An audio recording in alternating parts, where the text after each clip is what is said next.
Good day, Sir Jeremy Odias, my fellow students. We are the Group 5 and we are going to report about the part of speech.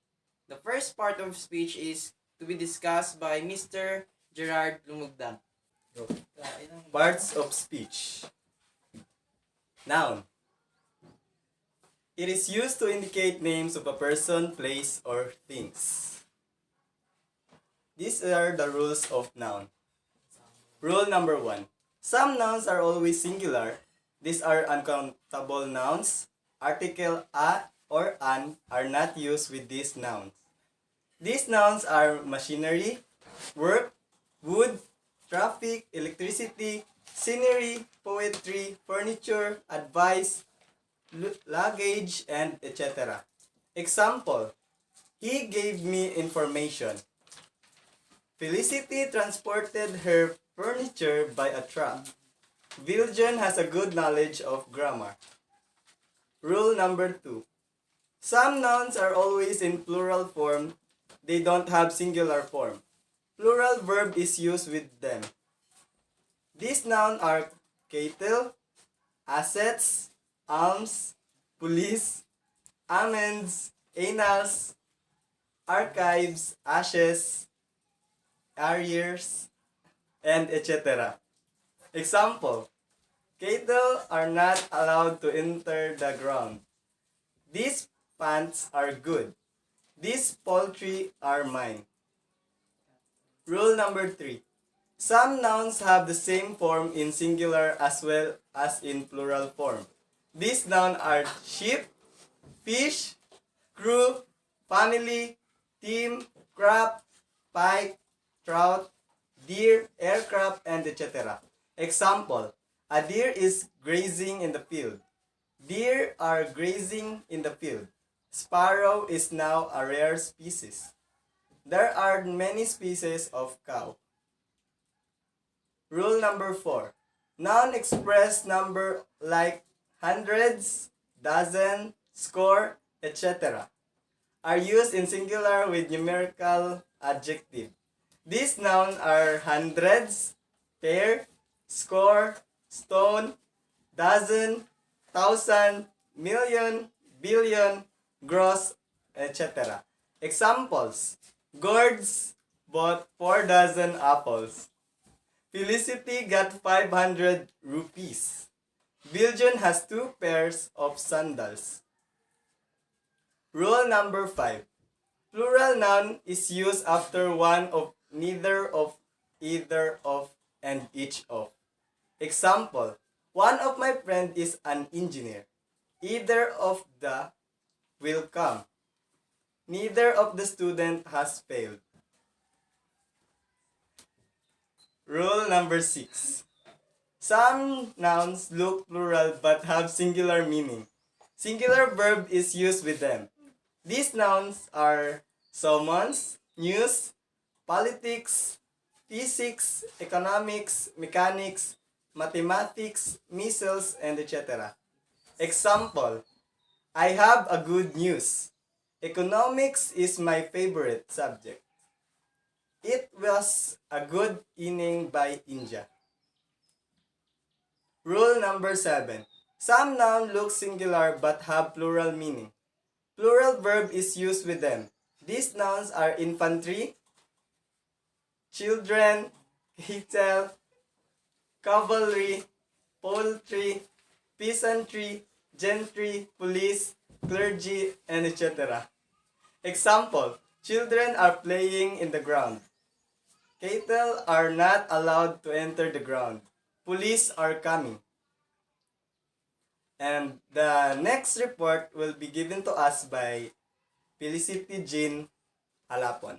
I am Felicity Jean M. Jalapon. I'm going to report one of the parts of speech, which is the verb. What is verb? It is a word that expresses action, physical, or mental, or state of being. There are 2 types of verb. They're transitive verb. A transitive verb always has a noun that receives the action of the verb, called the direct object. Example, Larissa raises her hand. The verb is raises. Her hand is the object receiving the verb's action. Therefore, raises is a transitive verb. Transitive verbs sometimes have indirect object, which means the object to whom or for whom the action was done. Example, Abdus gave Becky the pencil. The verb is gave, the direct object is the pencil. What did he give? The pencil. The indirect object is Becky. To whom did he give it? To Becky. The second in intransitive verb. An intransitive verb never has a direct or indirect object, although an intransitive verb may be followed by an adverb or adverbial phrases. There is no object to receive its action. Example, Larissa raises slowly from her seat. The verb is rises. The phrases slowly from her seat modifies the verb, but no object receives the actions.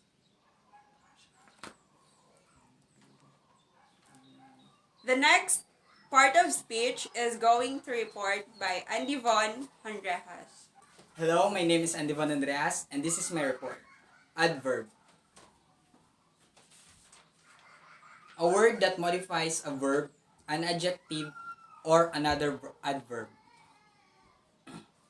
Adverb of degree. Tell us more about the intensity of the verb in the sentence.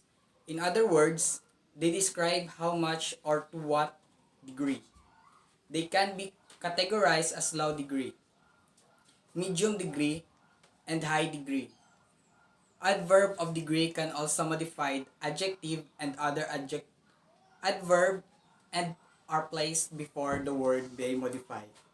Popular adverb of degree include almost, hardly, nearly, simply, too, enough, just, quite so. Let's look at the sample sentence. This short essay is hardly sufficient. It's a simple not enough. I'm so excited to move to Ireland.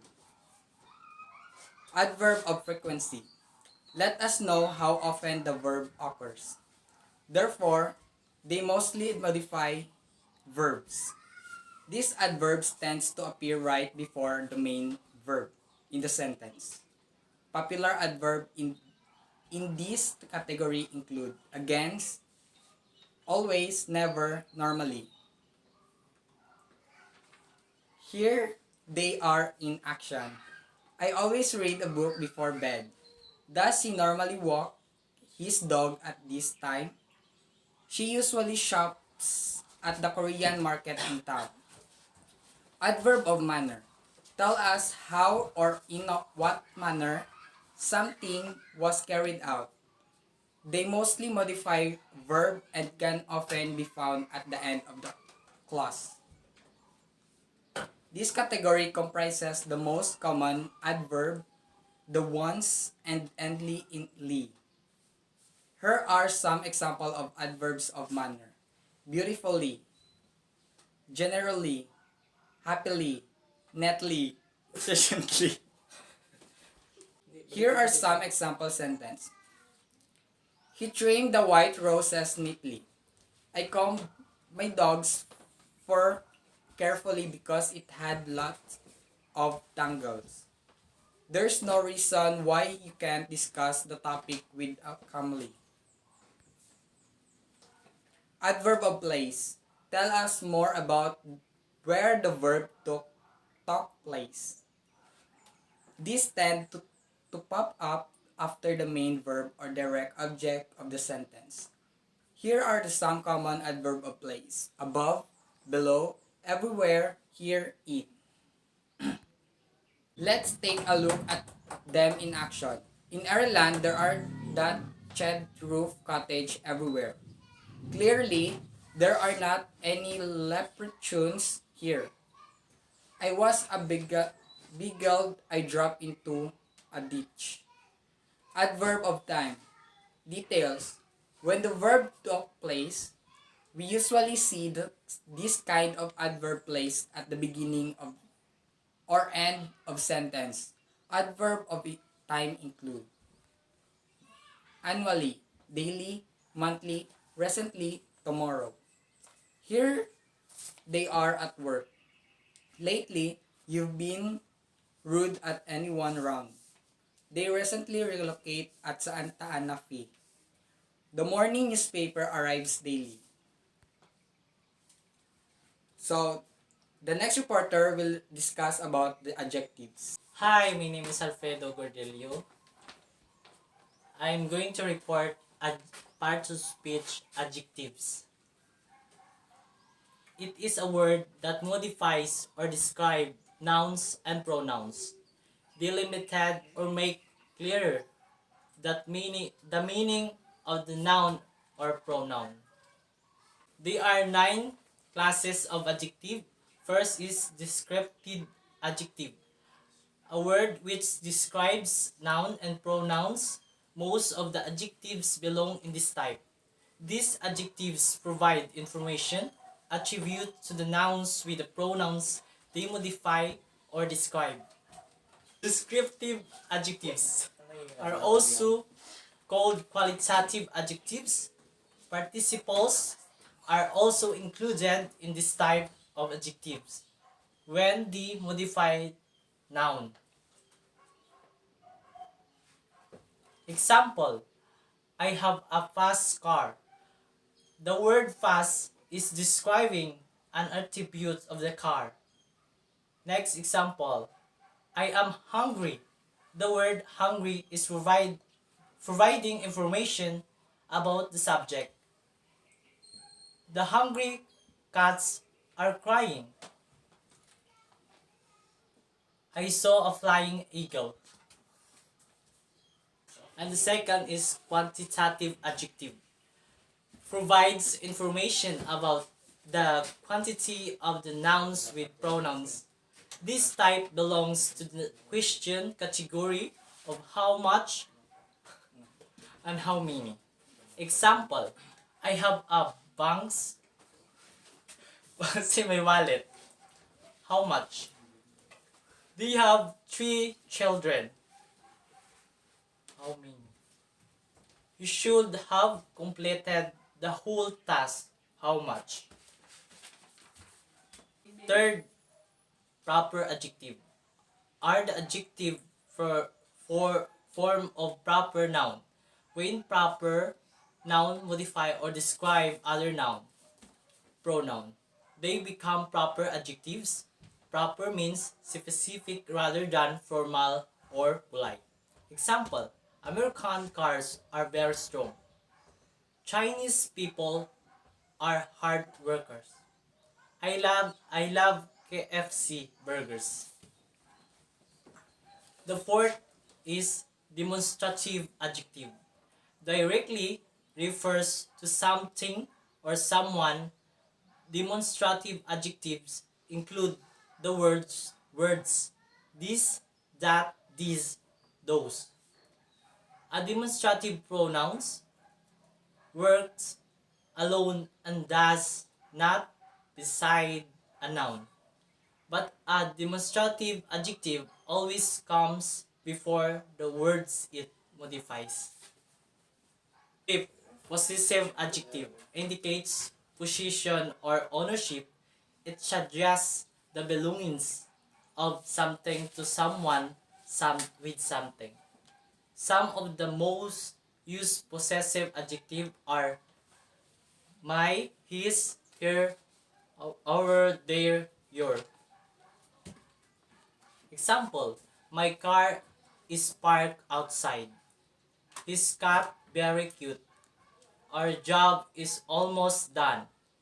Her books are interesting. 6. Interrogative adjective. Ask a question. An interrogative adjective must be followed by a noun or a pronoun. The interrogative adjective are what, which, whose. Example, which phone do you use? What game do you want to play? Whose car is this? 7. Indefinite adjective describes or modifies a noun unspecifically.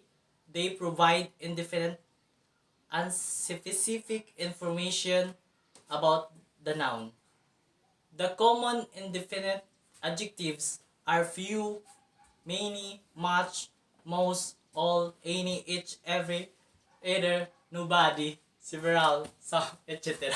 Example, I give some candy to her. I want a few moments alone. Several writers about the recent incidents. 8. Articles also modify the noun, so articles are also adjectives. Articles determines the specification of noun. A and an are used to refer to a specific noun, and the is used to refer to a specific noun. Example, a cat is always afraid of water. The cat is afraid of me. An electronic product should always be handled with care. 9. Compound noun and combined words. Modify other noun, they become a compound adjective. This type of adjective usually combines more than one word into a single lexical unit and modifies a noun.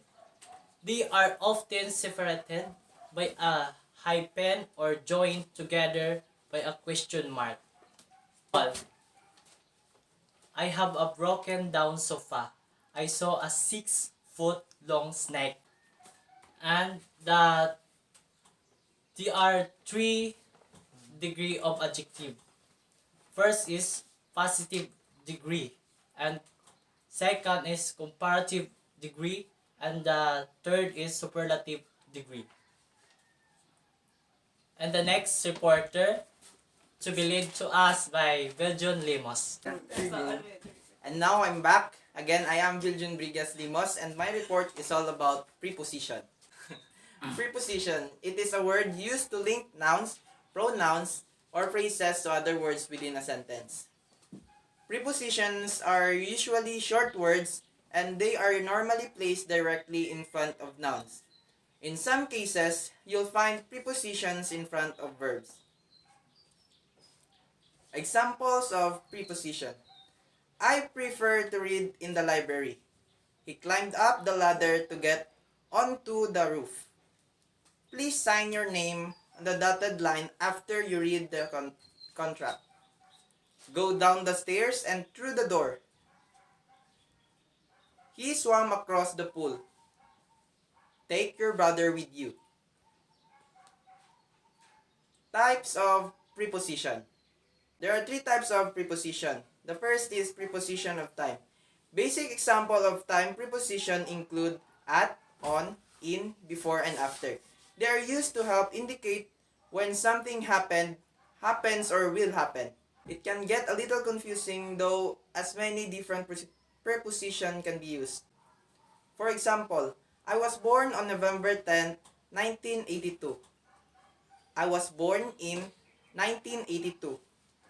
I was born at exactly 7 a.m. I was born 2 minutes before my twin brother. I was born after the Great War ended. Other preposition of time could include during, about, around, until, and throughout. For example, the concert will be staged throughout the month of December. I learned how to ski during the holidays. He usually arrives around 3 p.m. It was about 6 in the morning when we made it to bed. The store opened until midnight. Preposition of place. To confuse matter a bit, the most common prepositions to indicate on, at, in are also the most common preposition to indicate position. However, the rules are a little clearer as place preposition are more rigid concept than time prepositions. For example, the cat is on the table. The dog are in the kennel. We can meet at the crossroads. On is used referring to something with a surface. Example, the sculpture hangs on the wall. In is used when referring to something that inside or within confined boundaries. This could be anything, even a country. For example, Anday is in France, visiting his aunt in the hospital. At is used when referring to something at a specific point. The boys are at the entrance at the movie theater. Lots of the preposition of the place, such as under, over, inside, outside, above, and below, are used in English. There is, however, a lot less confusion as they refer to rigid position rather than abstract ones. For example, the dog is under the table. Put the sandwich over there. The key is locked inside the car.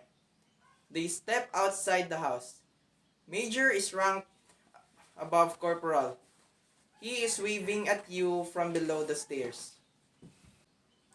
Preposition of movement are quite easy to understand as they are less abstract than preposition of place and time. Essentially, they describe how something or someone moves from one place to another. The most commonly used preposition of movement is to, which usually serves to highlight that there is movement towards a specific destination. For example, he has gone on vacation to France. She went to the bowling alley every Friday last summer. I will go to bed when I am tired. They will go to the zoo if they finish their errands. Other more specific prepositions of movements include through, across, off, down, and into. These prepositions can sometimes get mixed with other. While they are similar, they have individual meaning that add context to the movement. Across refers to moving from one side to another. For example, Mike traveled across America on his motorcycle. Gerard and Vonn are swimming across the lake. Through refers to moving directly inside something and out the other end. For example, the bullet Ben shot went through the window. The train passes through the tunnel. Into refers to entering or looking inside something. For example, James went into the room. They stare into the darkness.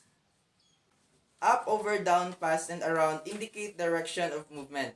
For example, Jack went up the hill. Jill came tumbling down after. We will travel over rough terrain on our way to Grandma's house. The horse runs around the track all morning. A car zoomed past a truck on the highway. So, thank you for listening for our report and we hope that you learned a lot from it.